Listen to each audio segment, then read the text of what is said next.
네, 스님 반갑습니다. 네, 반갑습니다. 스님, 제가 앞서서 스님을 네. 이 한국 불교 자살 예방센터 협의회 회장이라고 소개를 해드렸는데요. 네. 이곳이 어떤 곳인지 먼저 소개부터 부탁드립니다. 네, 불교 자살 예방센터 협의회는 지금 우리 사회에서 대두되고 있는 자살 문제에 대한 그 예방책을 불교 상담학, 상담심리학, 사회복지학적인 입장에서 함께 연구하고 함께 실행을 하기 위한 전국 16개 센터들이 구성이 되어 있습니다. 구성이 되어 있는 협의회고요. 네. 대한불교 조계종 불교상담개발원에 소속된 기구입니다. 네. 스님, 오늘 저희와 함께 다양한 이야기 들려주신다고 하셨는데 어떤 주제로 함께 하실지가 궁금합니다. 살짝 소개해 주실까요? 네. 오늘은 심각하게 증가하고 있는 자살에 대한 실태, 그리고 우리가 자살 시도자에 대한 대처 방법, 이런 부분에 대해서 설명을 드리고자 합니다. 네, 그러면 이제 본격적으로 스님의 강연 청해 듣도록 하겠습니다. 여러분, 큰 박수로 스님의 강연 청해 듣겠습니다.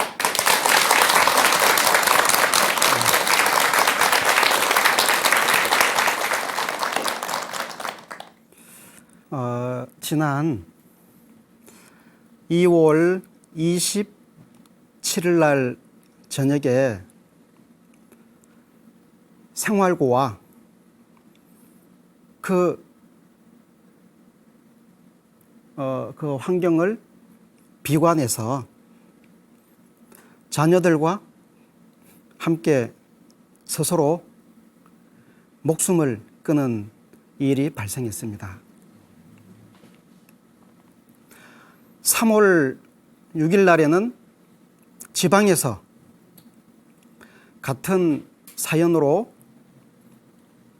또 목숨을 끊었습니다. 네. 며칠 전에는요, 한 정치인이 스스로 목숨을 끊었습니다.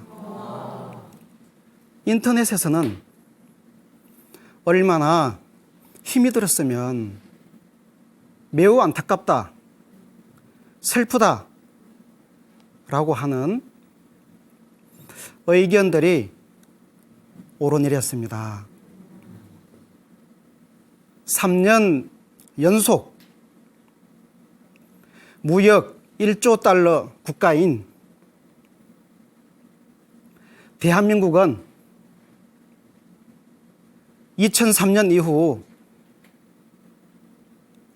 자살 발생률 세계 1위라고 하는 서글픈 타이틀을 한 번도 놓쳐본 적이 없었습니다. 매년 10만 명의 유가족들이 늘어나고 있습니다. 한국에서는 이제 자살은 감기와 다를 바 없는 보편적인 질병이 되어 버리고 있는 지금 실정입니다. 2012년 한 해만 하더라도 14,160명이 스스로 목숨을 끊었습니다. 10대에서 30대 사망 원인으로 자살 1위, 40대에서 50대 사망 원인으로 자살 2위를 차지하였습니다. 2010년도 인구 10만 명당 33명인 우리나라 자살 발생률은 OECD 국가 자살 발생률 평균 13.29명의 2.5배를 넘어섰습니다. 이러한 실태를 보이고 있는 자살이라고 하는 의미는 의도적입니다. 직접적입니다. 의식적으로 자신의 삶을 끝내려고 스스로 자초한 죽음을 말합니다. 이러한 스스로 죽음을 계획하고 있는 사람은 네 분류로 나눠집니다. 죽음 추구자, 죽음 계시자, 죽음 무시자, 죽음 도전자, 이렇게 네 분류로 나눠지는데요. 죽음 추구자는 현실 생활이 너무나 고통스러워요. 그래서 죽음이라고 하는 한순간만 참으면, 고통스러움을 참으면은 현실에 겪고 있는 그 고통과 괴로움을 덜어버린다. 이러한 의도에서 바로 자살을 결행하는 사람들. 죽음 계시자는 우리의 삶이 어차피 죽음으로 가는 인생, 지금 내가 겪고 있는 고통과 괴로움을 벗어나기 위해서 지금 죽으나 나중에 죽음을 맞이하나, 어차피 죽음을 맞이하는 것, 지금 죽음을 택하는 사람들. 죽음 무시자는요, 죽음을 통해서, 죽음이라고 하는 과정을 통해서 지금 내가 살고 있는 이 세상이 너무나 고통스럽고 괴로워서 다른 더 좋은 세상이 있다는 것이죠. 네, 그런 생각에 의해서 죽음을 통한 현실 생활을 회피, 괴로움의 생활 회피, 이런 사람을 죽음 무시자라고 하고요. 죽음 도전자는 지금 당면된 문제로 고통스럽고 괴로워요. 힘들어요. 죽고 싶어요. 근데 또 살고 싶어요. 그런데 또 현실이 그렇지 않거든요. 죽고 싶어요. 이렇게 양가 감정을 경험하다가 자살에 이르게 되는 사람들. 이렇게 네 분류로 나눠집니다.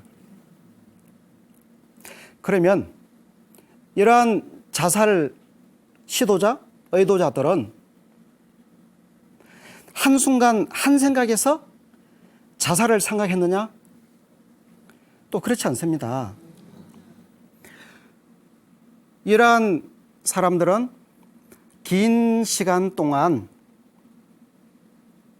생물학적이고 심리적이고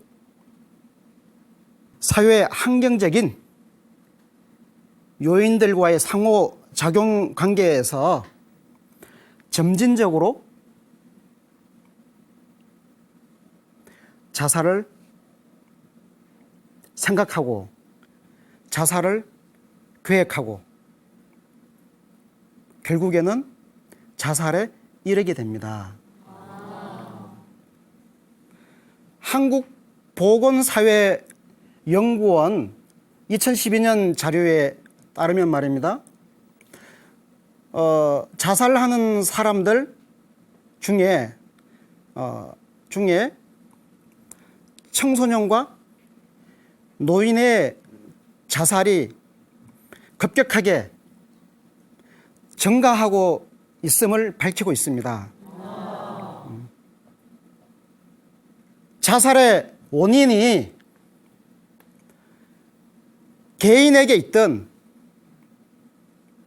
사회적 요인에 있든 국가 경제 발전과 복지 선진화를 위해서 이 시급한 자살의 문제에 대해서 그 예방책이 효과적이고 적극적인 그 대책이 시급히 나와야 된다라고 제가 말씀을 드리고요. 좀 더 자료를 보면서 제가 또 설명을 드리겠습니다.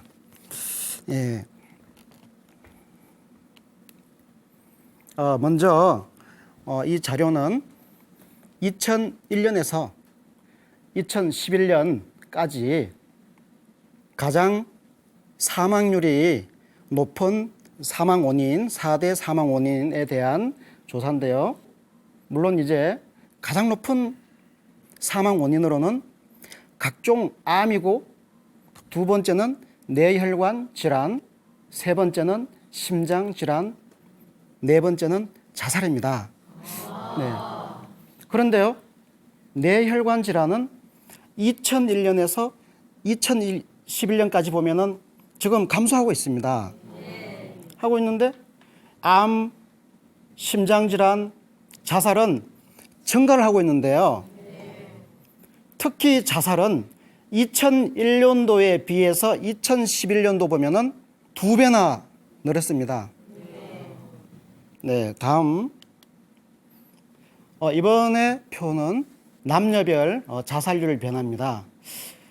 이 표에 보면은 2000년에서 2011년도까지 남자 자살률이 좀 높습니다. 점차적으로 높습니다. 예, 그리고 여자분들의 자살률은 2005년도에서 2006년도에는 좀 감소하고 있는데 2006년도부터 또다시 이제 증가를 하고 있죠.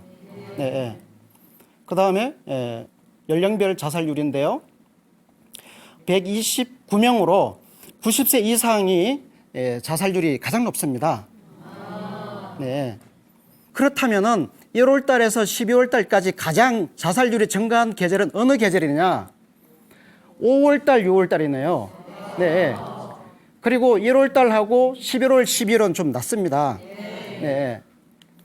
그리고 여기에서 또 자살 원인별 역시 정신과적 문제가 가장 이제 높고요. 여기에서 청소년하고 노인 자살자 수가 많이 증가했음을 보여줄 수 있습니다. 네, 다음은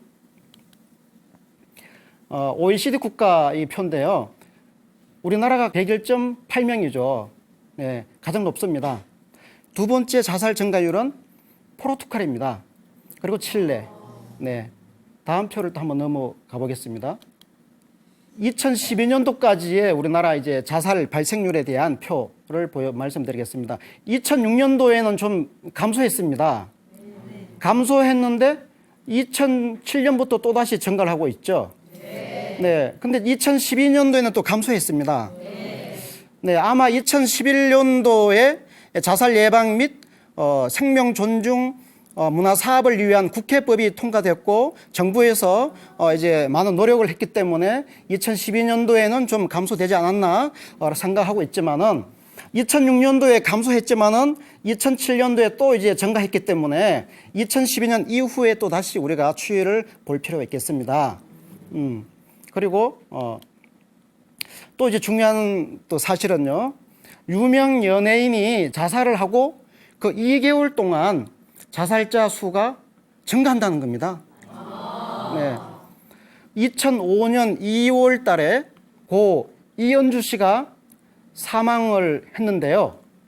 이현주 씨가 사망하기 전달에는 2,070명이 사망을 했는데 이현주 씨가 사망을 하고 2개월 사이에 약 한 400명이 이제 사망을 했습니다. 자살을 했죠. 예.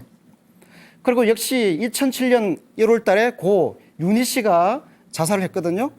그 2개월 동안 또 역시 파란 표가 2개월 동안에 증가한 표거든요. 네.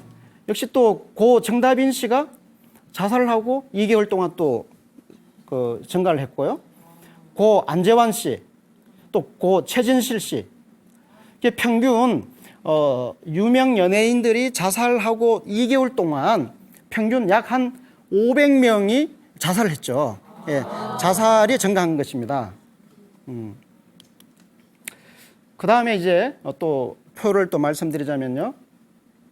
우리나라 자살은 전쟁보다 더 심각하다고 합니다. 그러니까 2007년에서 2011년 사이에 이 이라크 전쟁, 아프가니스탄 전쟁이 일어났는데요. 이라크 전쟁 사망자가 38,625명인데 그 사이에 우리나라 대한민국 자살 사망자는 71,910명이요. 예, 심각합니다. 네. 그리고 자살 사망자는 전체 자살 문제 중 빙산의 일각에 불과하다라고 하는 이제 여기 자료가 있습니다. 1년에 자살 사망자는 평균 15,000명입니다. 예. 그리고 1년에 자살 시도한 사람은 15만에서 30만 명입니다. 예, 이거 우리나라 실태입니다. 자살 계획을 하는 사람들 1년에 200만 명이요. 그리고 자살을 생각하는 사람은 1년에 500만 명입니다.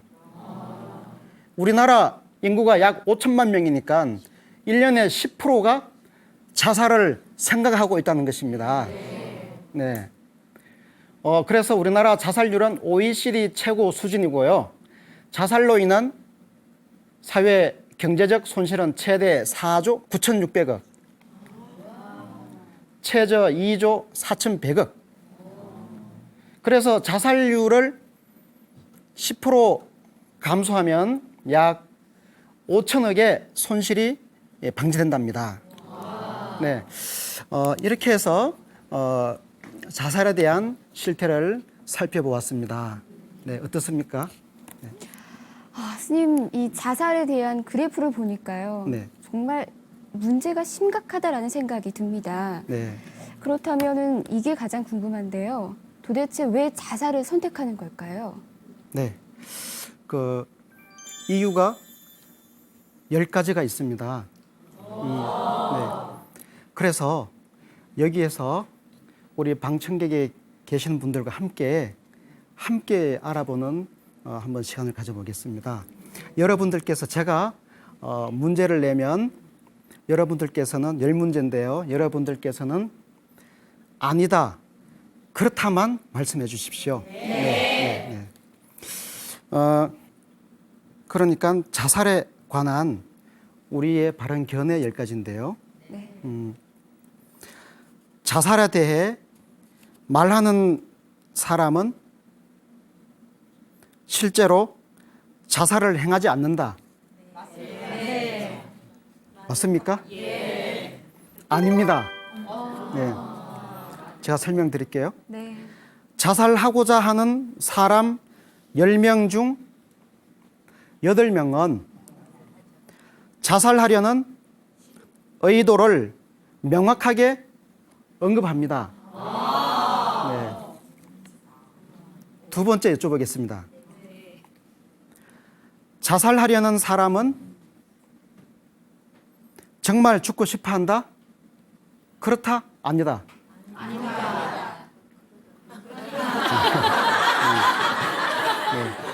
아닙니다. 네.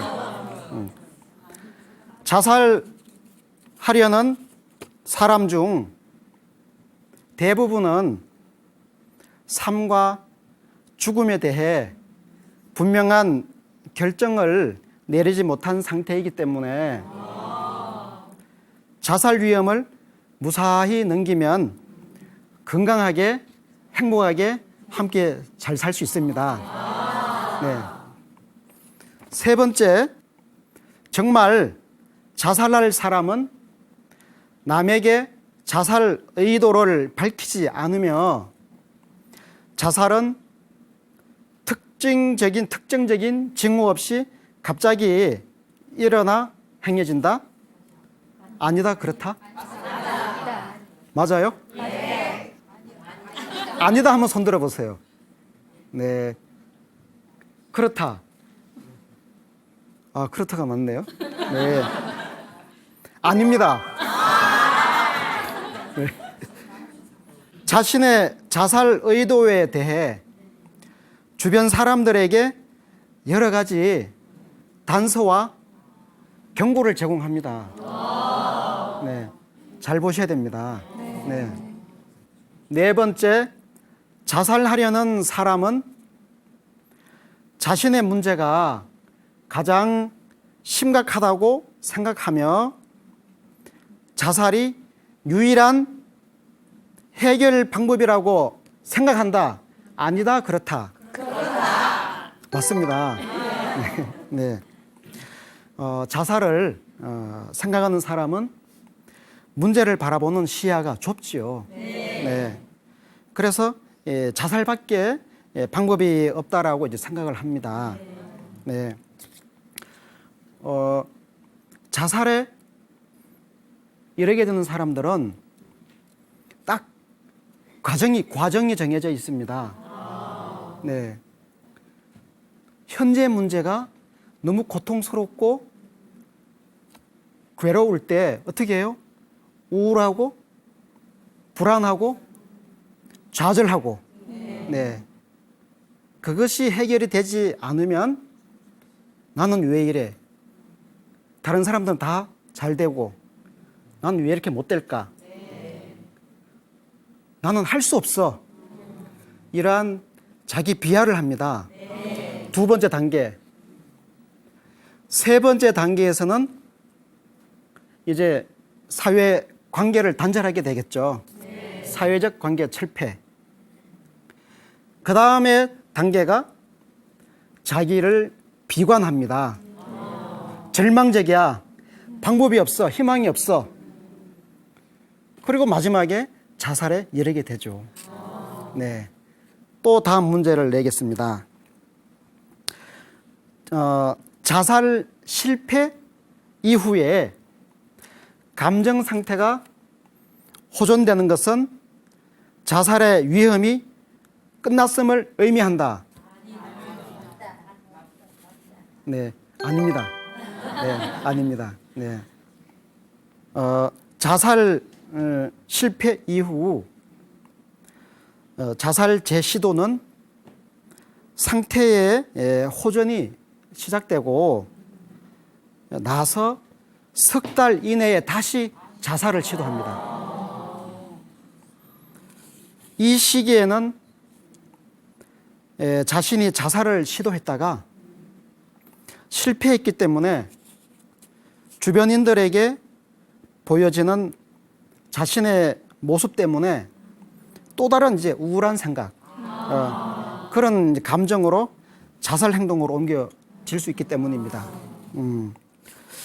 그 다음 또 이제 문제를 내겠습니다. 대부분의 자살은 한두 가지 특정 사건이나 그로 인한 정신적 충격이 그 원인이다. 아닙니다. 네. 자살은 한두 가지의 특정 사건이나 이유만으로 일어나지 않습니다. 여러 가지 사건과 감정이 오랜 시간 영향을 미쳐 자살을 생각하게 됩니다. 네. 또 여덟 번째, 자살 시도를 했다가 실패하면 그것으로 자살에 대한 생각은 다 없어진다? 아니요. 예, 맞습니다. 아닙니다.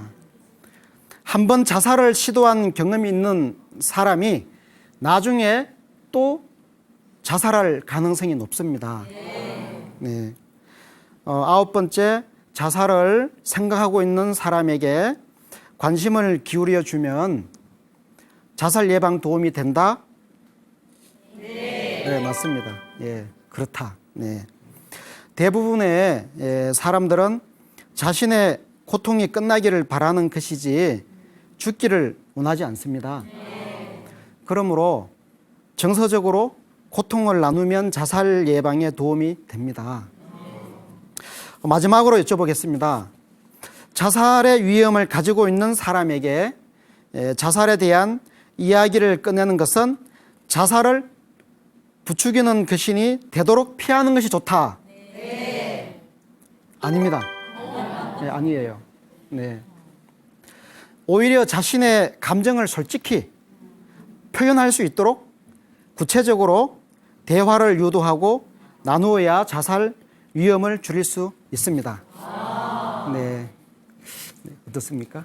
네, 스님, 이 10가지 견해를 들어보니까요. 네. 자살하려는 사람의 징후만 잘 살피면 충분히 자살을 막을 수 있을 것 같다는 생각이 드는데 네. 좀 더 구체적으로 이 자살을 예방할 수 있는 방법은 뭐가 있을까요? 네. 자살을 예방하는 방법으로 우리 아까 10가지를 함께 우리 살펴보았고요. 좀 더 얘기해서 여러분들도 좀 알고 계시면 좋은 내용입니다. 먼저 주의 깊게 그 자살을 하고자 하는 사람의 그 징후를 살핍니다. 네. 아까 말씀드렸다시피 단서와 그 경고를 제공합니다. 네. 그리고 상대방의 이야기를 경청하고 공감해 줍니다. 힘들고 어렵고 괴로워하는 그런 표정을 읽을 수 있지 않습니까? 그래서 니 왜 그러냐고 이러지 말고 무엇 때문에 힘드니? 함께 그 어려움을 나누고 싶다. 마음으로 더 가야지 그 생각으로 질문은 하지 마세요. 네. 그러니까 그 사람의 감정을 읽어주라는 것이죠. 네.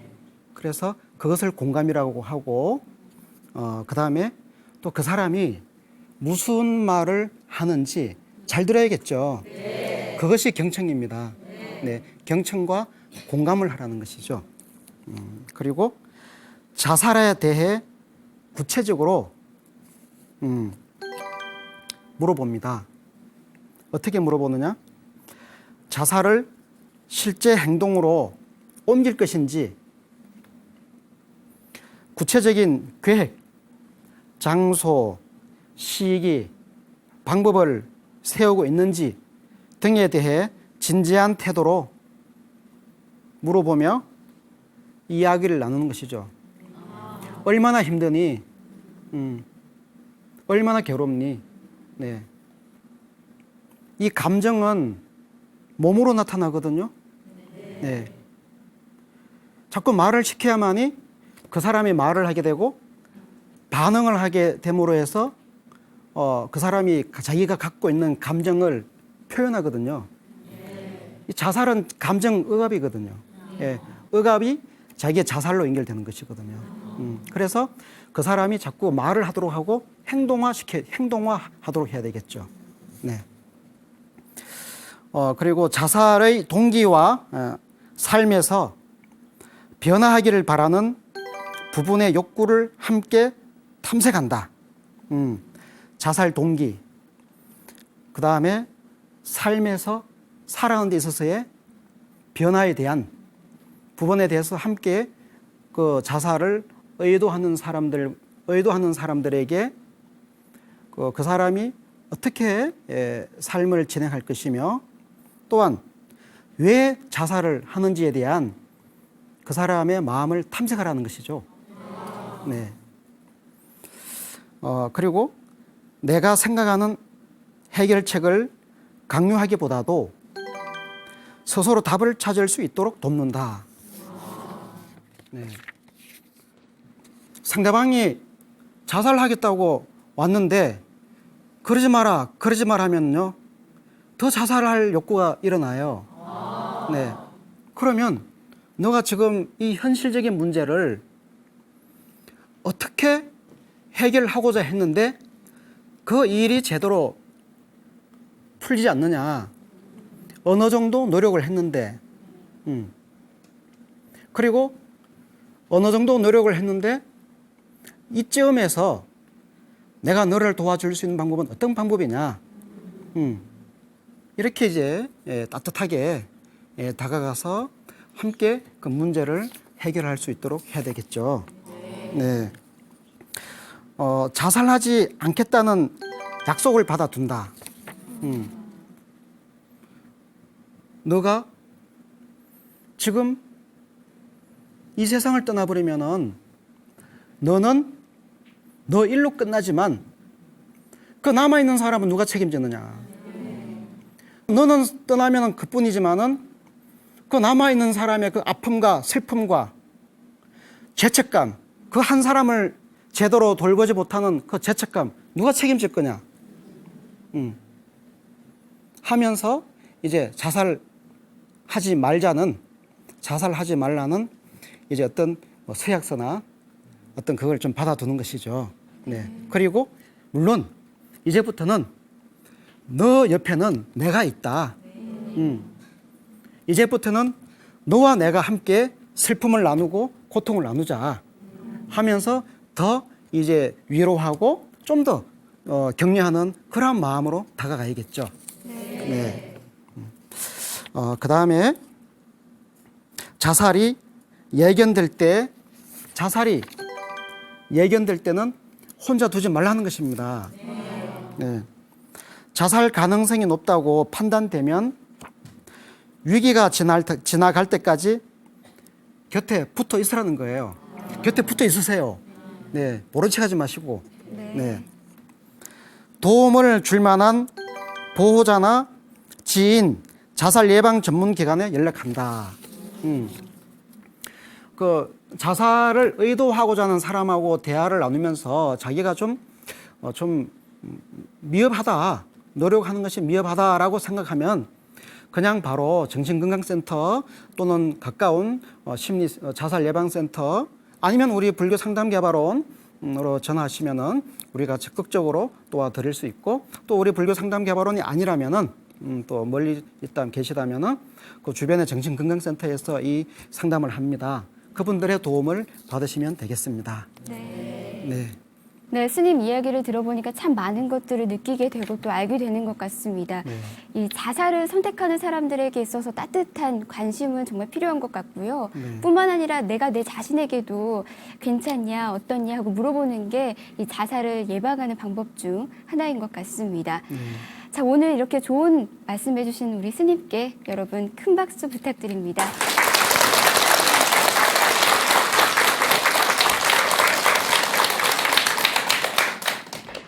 자, 이번에는 방청객 여러분의 질문을 좀 받아보도록 하겠습니다. 어떤 분이 스님께 질문해 보시겠어요?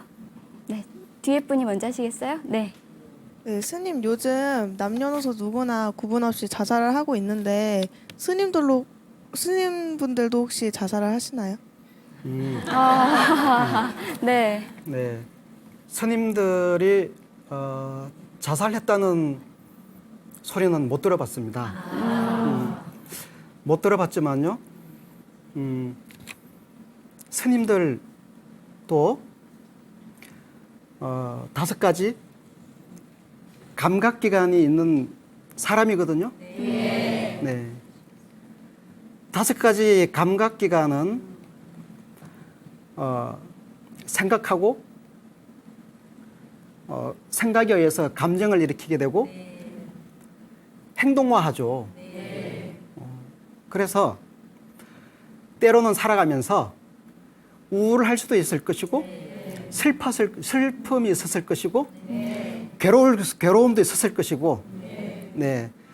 불편한 심리적 상황도 있었을 것이다 라고 저는 생각이 듭니다. 네. 그리고 또 이제 또 스님들은 수행자이시기 때문에 당연히 이 불편한 감정, 불편한 마음이 어디로 흐르는지에 대한 요거 알아차림하는 것이 수행이기 때문에 오히려 스님들에게는 이 감정 자체가 뭐 긍정적인 그 감정은 괜찮아요. 단지 나를 불편하게 하는 감정은 정말 깨달음으로 가기 위한 수행의 대상이 될 수도 있겠죠. 네, 됐습니까?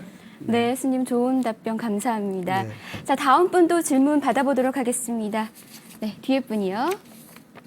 제 주변에 친구가 자살을 해서 괴로워하는 사람이 있어요. 네. 아, 네. 가족이나 주변인들이 더 후유증을 같이 겪고 있는 것 같은데 그럴 땐 어떻게 해야 하나요? 아유, 네. 네. 이 가족의 상실은 스트레스 중에 최고 지수를 보이고 있습니다. 네. 그래서 이 그 상실의 아픔, 슬픔, 이 괴로움, 또 슬픔만 있겠습니까? 또 화도 나겠죠. 네. 왜 나를 두고 갔냐 이거죠. 이러한 이제 애도 기간이 네. 좀 이제 걸립니다. 애도 기간이 있는데 요 기간 동안 좀 더 주변에 있는 분들이 좀 따뜻한 마음으로 옆에서 좀 보살펴 주시는 그런 자세가 필요하겠죠. 네. 이렇게 주변인들을 따뜻하게 보살펴 주시라는 말씀 귀담아 들으시면 좋을 것 같습니다. 스님 좋은 답변 감사드립니다. 네. 자, 오늘 첫 번째 시간 함께 하시면서 소감이 남다르실 것 같습니다. 어떠셨나요, 오늘? 이 불교에서 미리 자살 예방에 대한 이 부분을 관심을 가지고 이 자살 문제에 대한 부분을 시작했다면 좀 더 우리 불교계가 활동하는 모습이 보였을 것이라고 생각됩니다. 네. 한편 이렇게 불교계가 이렇게 늦게나마 자살에 대해서 네. 나선 거에 대해서 아쉽지만 불교는 마음의 고향입니다. 불교는 마음의 종교입니다.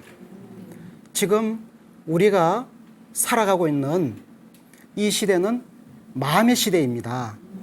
또 공감의 시대이고 그야말로 불교가 이렇게 늦게 자살 예방에 대한 관심을 가지고 시작했지만 이제부터라도 불교는 마음을 어떻게 다스리냐에 대한 노하우가 있습니다. 이 노하우를 잘 활용해서 지금이라도 늦지 않았지만 적극적인 불교 자살 예방을 위한 그 활동을 해야겠다라고 제가 그런 생각이 들고요. 네. 또 이렇게 시간을 내어 주셔서 여기 계시는 여러분들께 감사드리는 마음입니다. 네. 오늘 정말 멋진 강연 해주신 스님께 여러분 큰 박수 부탁드립니다.